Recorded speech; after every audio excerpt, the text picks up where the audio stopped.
piggybacking off of it, what I was saying, I'm a solution-oriented individual.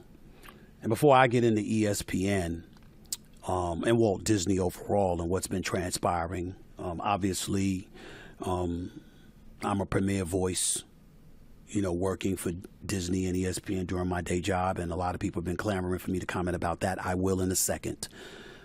But staying with this particular subject, piggybacking off the Baltimore shootings this weekend,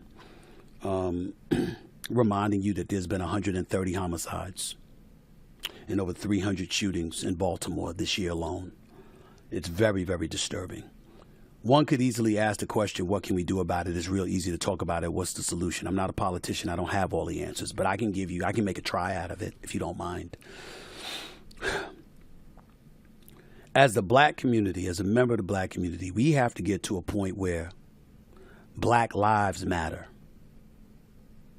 Not just when somebody from outside the black community takes one of us or one of our lives. It has to matter all the time.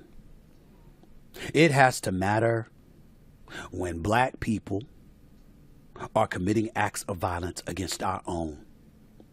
Just as vehemently, just as emphatically as it does when somebody from outside of our community, whether it's somebody from the white community, whether it's somebody from the blue community, as in police.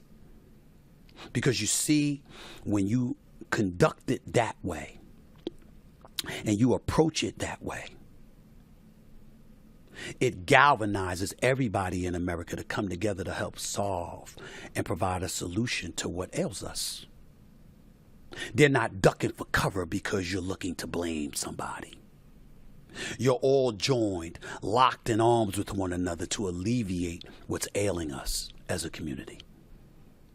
That's how you resolve matters like this. That's how you begin the process of it. Black folks have always had it harder than everybody else.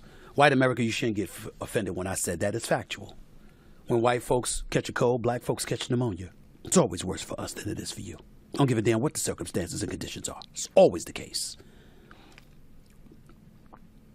But in the same breath, it doesn't make white America culpable for every damn thing that happens to us. We're responsible too. And I just can't sit idly by and ignore that reality. We have to put forth our due diligence in terms of holding us accountable. We can provide explanations. We can provide rationale and reasoning as to why something may transpire, but you can't ignore the ramifications that inevitably must come our way if we're guilty of such transgressions. And by the way, we don't. White America, please understand something. Black folks put black folks in jail all the time. Black folks are judged by a jury of our peers all the time. Black folks don't mind going to the jury, looking at the facts, and deducing based on the facts what judgment to make and doing it accordingly. Don't go by the O.J. trial when we let his sorry murdering ass off. He should have been under the prison. We know that. But don't go by him. That's an aberration.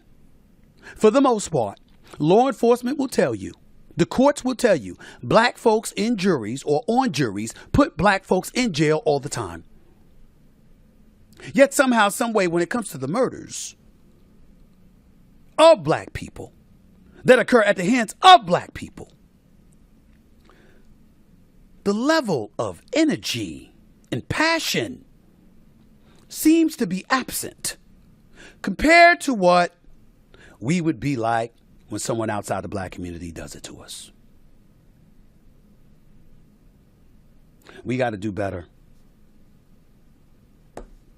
We got to do better.